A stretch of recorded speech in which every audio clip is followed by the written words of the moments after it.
नमस्कार। खबरों के इस बुलेटिन च तुहाडा स्वागत है। मैं हाँ गीता सक्सेना। पहला पेश ने चौंपिया खबरां। भारत ने चीन ते पाकिस्तान के विदेश मंत्रियों विचाले गलबात तो बाद जारी संयुक्त प्रेस बयान विच जम्मू कश्मीर के जिक्र का सख्त विरोध किया है।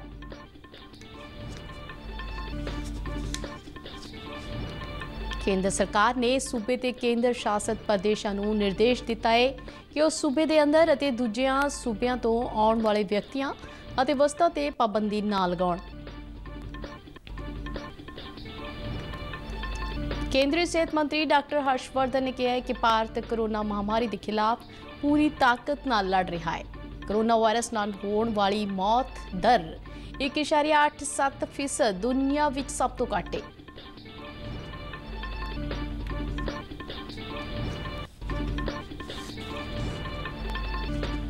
सूबे ते केंद्र शासित प्रदेश कौमी भर्ती एजेंसी की संयुक्त पात्रता परीक्षा राही नौकरियां लई उम्मीदवारों की चोण कर सकणगे। भारत सरकार के यत्नां सदका बीते दिन 10 लाख तो बाद कोरोना टैसट करने का महत्वपूर्ण मील पत्थर हासिल किया गया है।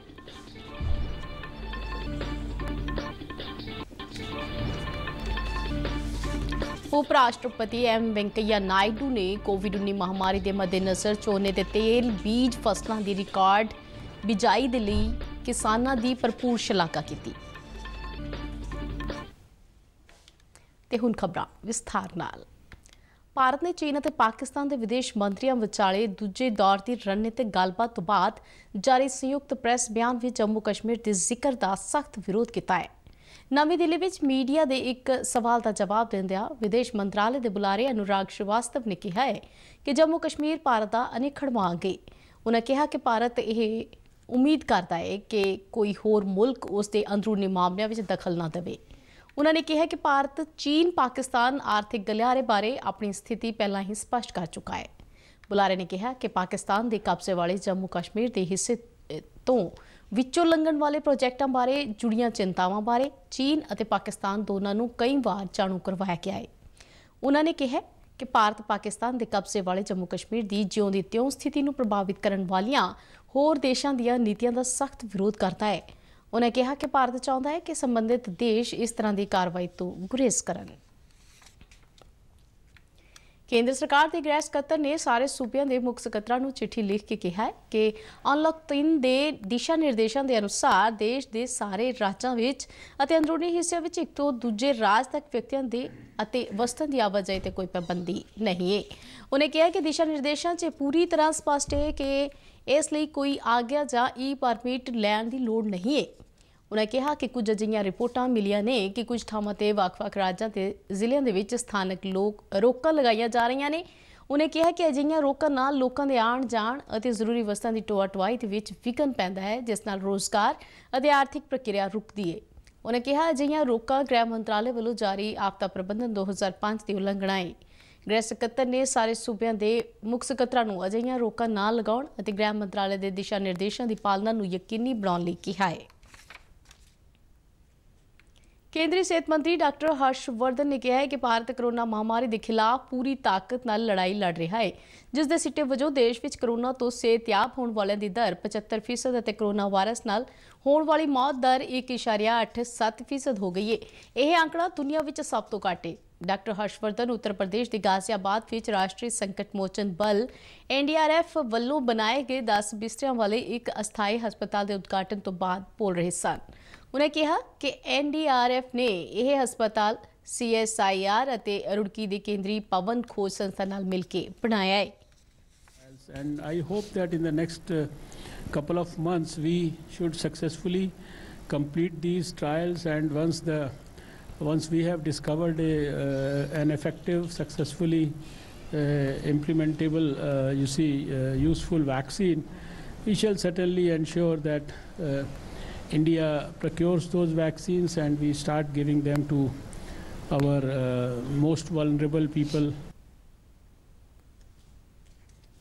देश के सारे सूबे ते केंद्र शासित प्रदेश कौमी भर्ती एजेंसी NRA वालों लई जाने वाली संयुक्त पात्रता परीक्षा CET दे राही नौकरियां लई उम्मीदवारों की चोण कर सकणगे। ਇਹ ਜਾਣਕਾਰੀ ਦਿੰਦਿਆਂ ਕੇਂਦਰੀ ਮੰਤਰੀ ਡਾਕਟਰ ਜਤਿੰਦਰ ਸਿੰਘ ਨੇ ਦੱਸਿਆ ਕਿ CET ਵਿੱਚ ਪ੍ਰਾਪਤ ਅੰਕਾਂ ਦੀ ਜਾਣਕਾਰੀ ਸੂਬਿਆਂ, ਕੇਂਦਰ ਸ਼ਾਸਿਤ ਪ੍ਰਦੇਸ਼ਾਂ, ਜਨਤਕ ਖੇਤਰ ਅਤੇ ਨਿੱਜੀ ਖੇਤਰ ਦੀਆਂ ਕੰਪਨੀਆਂ ਦੇ ਨਾਲ ਸਾਂਝਾ ਕੀਤਾ ਜਾ ਸਕਦਾ ਹੈ।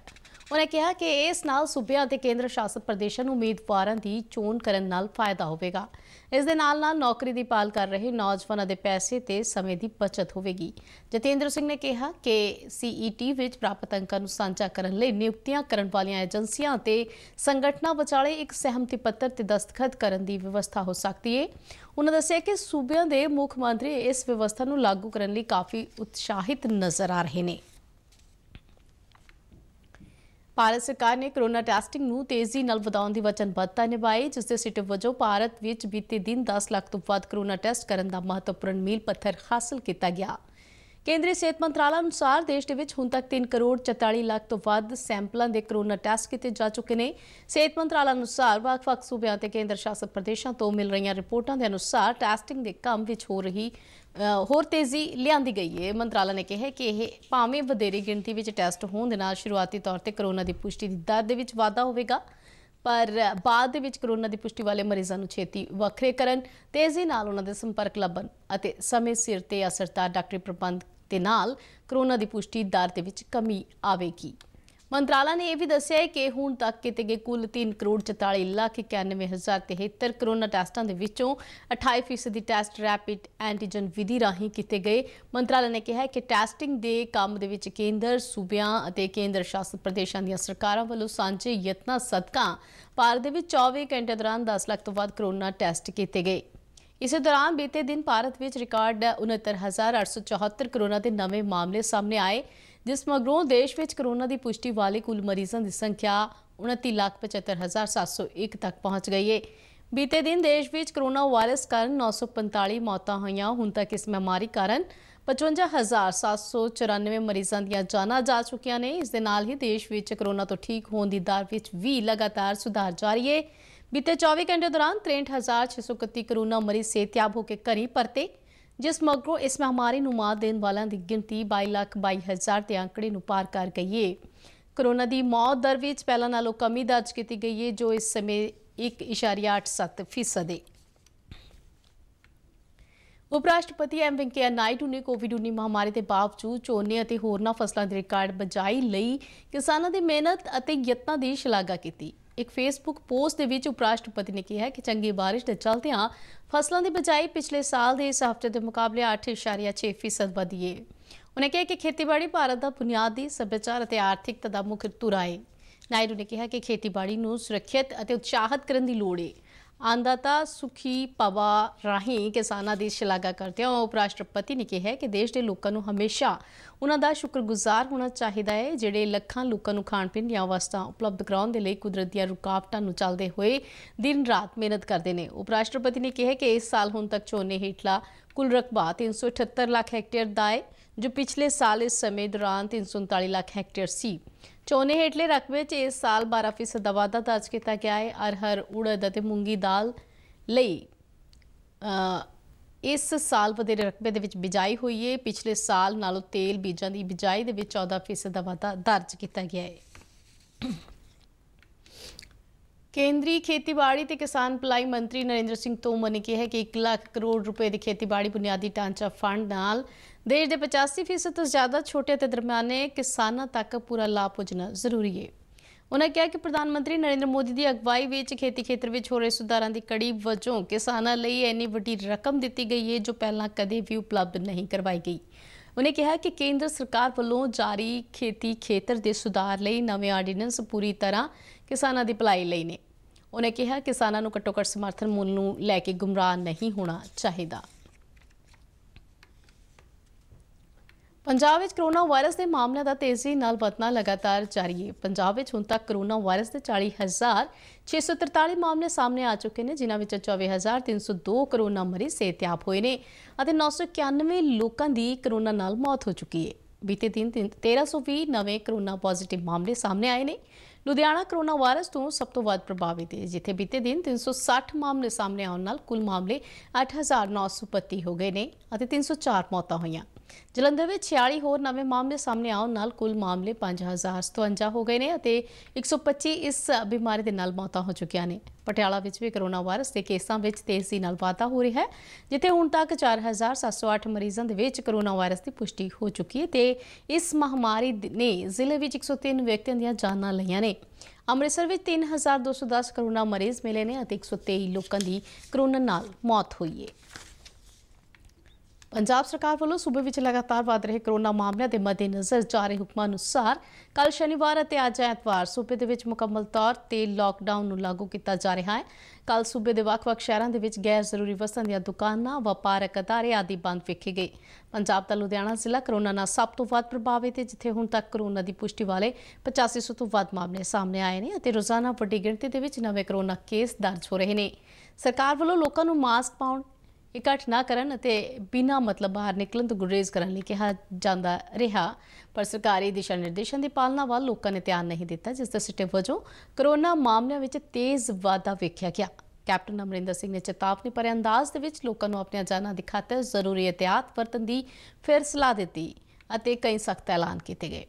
ਕੱਲ ਲਾਕਡਾਊਨ ਕਾਰਨ ਪੰਜਾਬ ਦੇ ਸਨਅਤੀ ਸ਼ਹਿਰ ਲੁਧਿਆਣਾ ਵਿੱਚ ਪ੍ਰਮੁੱਖ ਬਾਜ਼ਾਰ, ਦੁਕਾਨਾਂ, ਵਪਾਰਕ ਅਦਾਰੇ ਅਤੇ ਸ਼ਾਪਿੰਗ ਮਾਲਸ ਬੰਦ ਰਹੇ। ਸਿਰਫ ਜ਼ਰੂਰੀ ਵਸਤਾਂ ਵਾਲੀਆਂ ਦੁਕਾਨਾਂ ਹੀ ਖੁੱਲੀਆਂ, ਪਰ ਸੜਕ ਤੇ ਮੋਟਰ ਗੱਡੀਆਂ ਅਤੇ ਲੋਕਾਂ ਦੀ ਭੀੜ ਉਸੇ ਤਰ੍ਹਾਂ ਨਜ਼ਰ ਆਈ। ਸ਼ਹਿਰ ਦੇ ਦੁਕਾਨਦਾਰ ਸੂਬੇ ਵਿੱਚ 2 ਦਿਨ ਮੁਕੰਮਲ ਲਾਕਡਾਊਨ ਲਗਾਉਣ ਦੇ ਸਰਕਾਰ ਦੇ ਫੈਸਲੇ ਤੋਂ ਨਾਰਾਜ਼ ਨਜ਼ਰ ਆਏ। ਸ਼ਹਿਰ ਦੇ ਮੁੱਖ ਚੌੜਾ ਬਾਜ਼ਾਰ ਮਾਰਕੀਟ ਐਸੋਸੀਏਸ਼ਨ ਦੇ ਅਹੁਦੇਦਾਰ ਬਿੱਟੂ ਗੁੰਬਰ ਅਤੇ ਵਪਾਰੀ ਰਾਜ ਕੁਮਾਰ ਨੇ ਕਿਹਾ ਕਿ ਲਾਕਡਾਊਨ ਕਾਰਨ ਵਪਾਰ ਧੰਦੇ ਪਹਿਲੋਂ ਹੀ ਠੱਪ ਹੋ ਗਏ ਸਨ, ਪਰ ਸਰਕਾਰ ਵੱਲੋਂ ਮੁੜ ਐਲਾਨ ਨੇ 2 ਦਿਨਾਂ ਲਾਕਡਾਊਨ ਨਾਲ ਵਪਾਰੀ ਵਰਗ ਦੀ ਕਮਰ ਟੁੱਟ ਜਾਵੇਗੀ, ਕਿਉਂਕਿ ਤਿਉਹਾਰਾਂ ਦੇ ਦਿਨਾਂ ਵਿੱਚ ਸ਼ਹਿਰ ਤੋਂ ਬਾਹਰਲੇ ਗ੍ਰਾਹਕ ਪ੍ਰਮੁੱਖ ਬਾਜ਼ਾਰਾਂ ਵਿੱਚ ਹਫ਼ਤੇ ਦੇ ਆਖਰੀ ਦਿਨਾਂ ਵਿੱਚ ਹੀ ਆਉਂਦੇ ਨੇ। ਇੱਥੇ ਦੇ ਸਾਰੇ ਦੁਕਾਨਦਾਰ ਮਾਯੂਸ ਨਜ਼ਰ ਆਏ ਅਤੇ ਉਹਨਾਂ ਮੁੱਖ ਮੰਤਰੀ ਕੈਪਟਨ ਅਮਰਿੰਦਰ ਸਿੰਘ ਨੂੰ ਹਫ਼ਤੇ ਦੇ ਆਖਰੀ ਦਿਨਾਂ ਵਿੱਚ 2 ਦਿਨਾਂ ਲਾਕਡਾਊਨ ਤੇ ਮੁੜ ਵਿਚਾਰ ਕਰਨ ਦੀ ਅਪੀਲ ਕੀਤੀ। ਉਹਨਾਂ ਦਾ ਕਹਿਣਾ ਸੀ ਕਿ ਸਰਕਾਰ ਵੱਲੋਂ ਕਰੋਨਾ ਤੇ ਕਾਬੂ ਪਾਉਣ ਲਈ ਕਈ ਚੰਗੇ ਕਦਮ ਵੀ ਚੁੱਕੇ ਗਏ ਅਤੇ ਹਰ ਨਾਗਰਿਕ ਨੂੰ ਸਮਾਜਿਕ ਦੂਰੀ ਤੇ ਮਾਸਕ ਪਾਉਣ ਦੇ ਨਿਯਮਾਂ ਦੀ ਪਾਲਣਾ ਕਰਨੀ ਚਾਹੀਦੀ ਹੈ। ਨਵਾਂ ਫੈਸਲਾ ਲਿਆ ਵਾ ਸ਼ਨੀ ਤੇ ਐਤਵਾਰ ਬੰਦ ਦਾ, ਉਹਦੇ 'ਚ ਵਪਾਰੀਆਂ 'ਚ ਬਹੁਤ ਜ਼ਿਆਦਾ ਰੋਸ਼ ਹੈ, ਕਿਉਂਕਿ ਸ਼ਨੀ ਤੇ ਐਤਵਾਰ ਹੀ ਮੇਨ ਚੌੜੇ ਬਾਜ਼ਾਰ 'ਚ ਕਸਟਮਰ ਹੁੰਦਾ ਸੀ ਛੁੱਟੀ ਵਾਲੇ ਦਿਨ। ਲੇਕਿਨ ਸਰਕਾਰ ਨੇ ਇੱਕ ਵਾਰ ਜਿਹੜਾ ਦੁਬਾਰਾ ਇਹ ਫੈਸਲਾ ਲਿਆ ਵਾ, ਉਹਦੇ ਕਰਕੇ ਵਪਾਰੀਆਂ ਦੇ ਮਨਾਂ 'ਚ ਬਹੁਤ ਰੋਸ਼ ਹੈ। ਸਾਡੀ ਸਾਰਿਆਂ ਦੀ ਵਪਾਰੀਆਂ ਦੀ ਮੰਗ ਹੈ ਕਿ ਸ਼ਨੀ ਐਤਵਾਰ ਨੂੰ ਬਦਲ ਕੇ ਚਾਹੇ ਸੋਮ ਮੰਗਲਵਾਰ ਕਰ ਦਿਓ, ਚਾਹੇ ਬੁੱਧ ਵੀਰਵਾਰ ਕਰ ਦਿਓ। ਇਹ ਸਰਕਾਰ ਦੇ ਹਰ ਹੁਕਮਾਂ ਦੀ ਪਾਲਣਾ ਤਾਂ ਪਹਿਲੇ ਕਰ ਰਹੇ ਆ, ਚਾਹੇ ਉਹ ਸੋਸ਼ਲ ਡਿਸਟੈਂਸਿੰਗ ਹੈ, ਚਾਹੇ ਮਾਸਕ ਲਗਾਉਣਾ ਹੈ, ਚਾਹੇ ਸੈਨੀਟਾਈਜ਼ਰ ਹੈ, ਚਾਹੇ ਜਿਸ ਤਰ੍ਹਾਂ ਵੀ ਸਰਕਾਰ ਕਹਿੰਦੀ ਅਸੀਂ ਕਰ ਰਹੇ ਹਾਂ। ਲੇਕਿਨ ਸਰਕਾਰ ਵਪਾਰੀਆਂ ਦੇ ਹੱਕ ਦੀ 1% ਵੀ ਗੱਲ ਨਹੀਂ ਕਰ ਰਹੀ। ਬੰਦ ਪਈਆਂ ਦੁਕਾਨਾਂ ਦੇ ਅਸੀਂ ਬਿਜਲੀ ਦੇ ਬਿੱਲ ਦਿੱਤੇ, ਟੈਕਸ ਦਿੱਤਾ, ਸਭ ਕੁਝ ਦਿੱਤਾ, ਲੇਕਿਨ ਸਰਕਾਰ ਹਮੇਸ਼ਾ ਹੀ ਵਪਾਰੀਆਂ ਨਾਲ ਧੱਕਾ ਕਰਦੀ ਆਈ ਹੈ। ਤਾਂ ਅੱਜ ਲਾਕਡਾਊਨ ਦਾ ਸਰਕਾਰ ਨੇ ਕੀਤਾ 2 ਦਿਨਾਂ ਵਾਸਤੇ, ਇਹ ਸਰਕਾਰ ਦੀ ਵੀ ਮਜਬੂਰੀ ਹੈ ਤੇ ਮੇਰੇ ਖਿਆਲ ਪੂਰੀ ਪਬਲਿਕ ਦੀ ਵੀ ਮਜਬੂਰੀ ਹੈ ਕਿ ਜਿਸ ਹਿਸਾਬ ਨਾਲ ਕੇਸ ਵੱਧ ਰਹੇ ਨੇ ਉਸ ਹਿਸਾਬ ਨਾਲ ਲਾਕਡਾਊਨ ਕਰਨਾ ਬਹੁਤ ਜ਼ਰੂਰੀ ਸੀਗਾ, ਕਿਉਂਕਿ ਜਦ ਪਹਿਲੇ ਤਾਂ ਇੰਨੇ ਕੇਸ ਨਹੀਂ ਸੀਗੇ, ਉਦੋਂ ਤੋਂ ਲਾਕਡਾਊਨ ਤੇ ਅਸੀਂ ਮੰਨਦੇ ਸੀ ਕਿ ਚੱਲ ਠੀਕ ਹੈ, ਲੇਕਿਨ ਹੁਣ ਕੇਸ ਹੱਦੋਂ ਵੱਧ ਕੇ ਹੋ ਰਹੇ ਨੇ। ਉਸ ਕਰਕੇ ਸਰਕਾਰ ਨੂੰ ਇਹ ਜਿਹੜੀ ਸਰਕਾਰ ਨੇ ਕੀਤਾ ਉਸ ਫੈਸਲੇ ਨੂੰ ਅਸੀਂ ਮੰਨਦੇ ਹਾਂ, ਪਰ ਲੇਕਿਨ ਸਰਕਾਰ ਨੂੰ ਇਹਦੇ ਨਾਲ ਸਖਤੀ ਵੀ ਰੱਖਣੀ ਚਾਹੀਦੀ। ਸੀਮਾ ਸੁਰੱਖਿਆ ਬਲ ਨੇ ਪੰਜਾਬ ਦੇ ਤਰਨਤਾਰਨ ਜ਼ਿਲ੍ਹੇ ਵਿੱਚ ਭਾਰਤ ਪਾਕਿਸਤਾਨ ਕੌਮਾਂਤਰੀ ਸਰਹੱਦ ਨਾਲ ਕੰਡਿਆਲੀ ਤਾਰ ਲਾਗੇ ਭਾਰਤ ਅੰਦਰ ਦਾਖਲ ਹੋਣ ਦੀ ਕੋਸ਼ਿਸ਼ ਕਰਦੇ 5 ਘੁਸਪੈਠੀਆਂ ਨੂੰ ਢੇਰ ਕਰ ਦਿੱਤਾ। ਪੰਜਾਬ ਤੋਂ ਇਲਾਵਾ ਜੰਮੂ, ਰਾਜਸਥਾਨ ਅਤੇ ਗੁਜਰਾਤ ਸੂਬਿਆਂ ਵਿੱਚ ਪੈਂਦੀ ਕੋਈ 3300 ਕਿਲੋਮੀਟਰ ਲੰਬੀ ਪਾਕਿਸਤਾਨ ਨਾਲ ਲੱਗਦੀ ਕੌਮਾਂਤਰੀ ਸਰਹੱਦ ਤੇ ਇੱਕੋ ਵਾਰ ਇੰਨੀ ਵੱਡੀ ਗਿਣਤੀ ਵਿੱਚ ਘੁਸਪੈਠੀਆਂ ਨੂੰ ਮਾਰ ਮੁਕਾਉਣ ਦੀ ਇਹ ਪਹਿਲੀ ਘਟਨਾ ਹੈ। ਪੰਜਾਬ ਦਾ ਕੋਈ 553 ਕਿਲੋਮੀਟਰ ਇਲਾਕਾ ਪਾਕਿਸਤਾਨ ਦੇ ਸਰਹੱਦ ਨਾਲ ਲੱਗਦਾ ਹੈ। BSF ਦੇ ਇੱਕ ਸੀਨੀਅਰ ਅਧਿਕਾਰੀ ਨੇ ਦੱਸਿਆ ਕਿ ਤਰਨਤਾਰਨ ਜ਼ਿਲ੍ਹੇ ਵਿੱਚ ਪੈਂਦੇ ਭਿੱਖੀ ਵਿੰਡ ਕਸਬੇ ਨੇੜੇ ਦਲ ਸਰਹੱਦੀ ਚੌਕੀ ਕੋਲ BSF ਦੀ 103 ਬਟਾਲੀਅਨ ਦੇ ਜਵਾਨਾਂ ਨੇ ਕੁਝ ਸ਼ੱਕੀ ਵਿਅਕਤੀਆਂ ਦੀ ਹਰਕਤ ਵੇਖੀ, ਜਿਸ ਮਗਰੋਂ BSF ਵੱਲੋਂ ਕੇਂਦਰਿਤ ਨਿਗਰਾਨੀ ਅਤੇ ਭਾਲ ਵਿੱਢੀ ਗਈ। BSF ਨੇ ਸਰਹੱਦ ਦੇ ਨਾਲ ਥਾਂ-ਥਾਂ ਤੇ ਘਾਤ ਲਗਾਏ। ਕੱਲ ਤੜਕੇ ਕੋਈ 4:45 ਵਜੇ ਸ਼ੱਕੀ ਘੁਸਪੈਠੀਆਂ ਨੂੰ ਮੁੜ ਵੇਖ ਕੇ ਜਵਾਨਾਂ ਨੇ ਉਹਨਾਂ ਨੂੰ ਵੰਗਾਰਿਆ, ਜਿਸ ਤੇ ਇਹਨਾਂ ਵਿਅਕਤੀਆਂ ਨੇ BSF ਦੇ ਜਵਾਨਾਂ ਤੇ ਫਾਇਰਿੰਗ ਕਰ ਦਿੱਤੀ। ਜਵਾਬੀ ਫਾਇਰਿੰਗ ਵਿੱਚ 5 ਘੁਸਪੈਠੀਏ ਮਾਰੇ ਗਏ। ਇਹਨਾਂ ਘੁਸਪੈਠੀਆਂ ਪਾਸੋਂ 4 ਪਿਸਤੌਲਾਂ, 9 ਪੈਕੇਟ ਹੈਰੋਇਨ ਅਤੇ ਇੱਕ AK-47 ਰਾਈਫਲ, 27 ਰੌਂਦ ਬਰਾਮਦ ਕੀਤੇ ਗਏ ਨੇ। BSF ਦੇ DIG ਮਹਿਪਾਲ ਯਾਦਵ ਨੇ ਤਰਨਤਾਰਨ ਵਿੱਚ ਇੱਕ ਪ੍ਰੈਸ ਕਾਨਫਰੰਸ ਵਿੱਚ ਦੱਸਿਆ ਕਿ ਮਾਰੇ ਗਏ ਵਿਅਕਤੀਆਂ ਕੋਲ ਹਥਿਆਰਾਂ ਤੋਂ ਇਲਾਵਾ बैकपैक भी सन। उसमें अनकर 5 का ही मूवमेंट था 5 से ज़्यादा हमारे मूवमेंट हमें दिखाई नहीं दिया था और 5 बॉडी हमें रिकवर हो। सर कितने घंटे का था ये? ये देखिए रात को 11:30 बजे के आसपास ऑपरेशन शुरू हुआ था और मॉर्निंग 5:30 बजे लास्ट फायरिंग हुई थी और उसके बाद फिर सर्च ऑपरेशन चलता रहा और ये जाके 11:30-12 बजे कंक्लूड हुआ। सर कुल हीरोइन कितनी दी है? 9.5 किलोग्राम से थोड़ी ज़्यादा है। इस दे नाल ही खबरां दा यह बुलेटिन खत्म हुंदा है। 10 वजे दे बुलेटिन दे नाल फिर तो मुलाकात होवेगी। तद तक दे लई इजाजत दिओ।